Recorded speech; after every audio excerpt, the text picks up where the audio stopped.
শ্রীমদ্ ভগবদ গীতা, গীতা দশম অধ্যায়, বিভূতি যোগ, শ্লোক সংখ্যা ৬ষ্ঠ।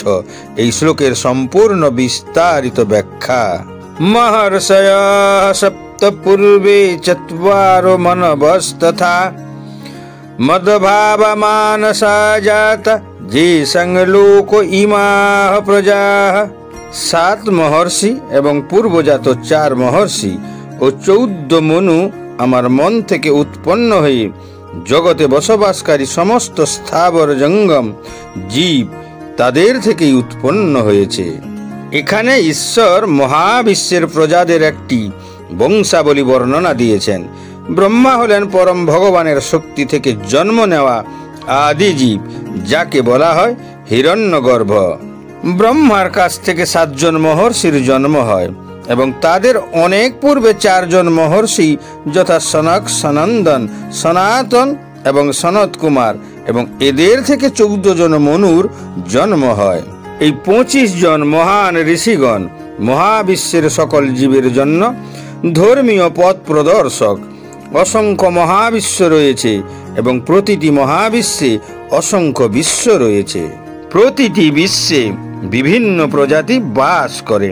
তাদের সকলের উৎপত্তি এই ২৫ জন প্রজাপতি থেকে। কৃষ্ণের কৃপায় ১০০০ বছর ধরে তপস্যা করে ব্রহ্মা সৃষ্টির জ্ঞান লাভ করেন। এইভাবে ঈশ্বরের শক্তিতে সমস্ত ব্রাহ্মণ ও ক্ষত্রিয় জন্মগ্রহণ করেন। ব্রহ্মাকে বলা হয় পিতামহ এবং কৃষ্ণকে বলা হয় প্রপিতামহ, অর্থাৎ পিতামহের পিতা।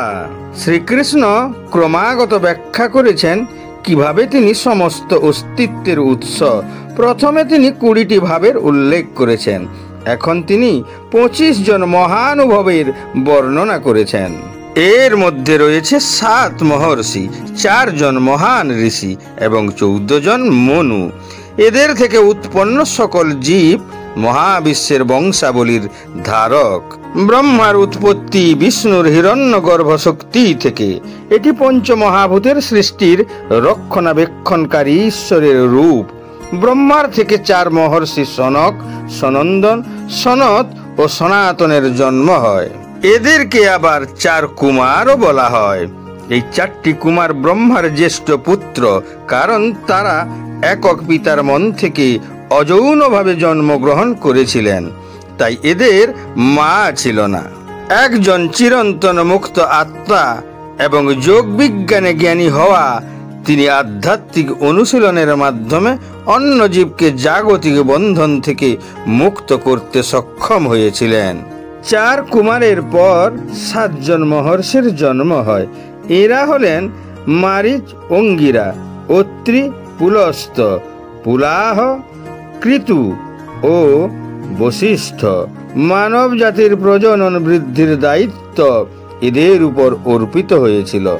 এরপর স্বয়ম্ভুব, সরোচিস, উত্তম, তমস, রৈবত, চাক্ষুষ, বৈবসৎ, সবর্ণী, দক্ষ সবর্ণী, ব্রহ্ম সবর্ণী, ধর্ম সবর্ণী, রুদ্রপুত্র, রৌচ্চ ও ভৌত্যক নামে ১৪ মনুর জন্ম হয়।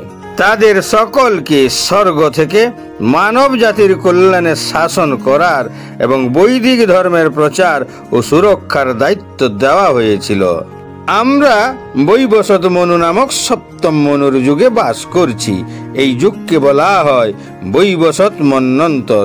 বর্তমান কল্পে আরও ৭ জন মনু রয়েছেন, যাদের যুগ এখনো শুরু হতে বাকি আছে। স্বর্গে অনেক দেবতা আছেন যারা মহাবিশ্বের দেখভালের দায়িত্ব পালন করেছেন। এই সমস্ত ঐশ্বরিক জীব ব্রহ্মার পুত্র এবং পৌত্র, যারা ভগবান বিষ্ণুর থেকে উদ্ভূত হয়েছেন। কিন্তু কেউ ভগবান কৃষ্ণের থেকে আলাদা নয়। তাই আমরা বলতে পারি যে শ্রীকৃষ্ণ হলেন পিতামহ, সকল পিতামহের পূর্বপুরুষ।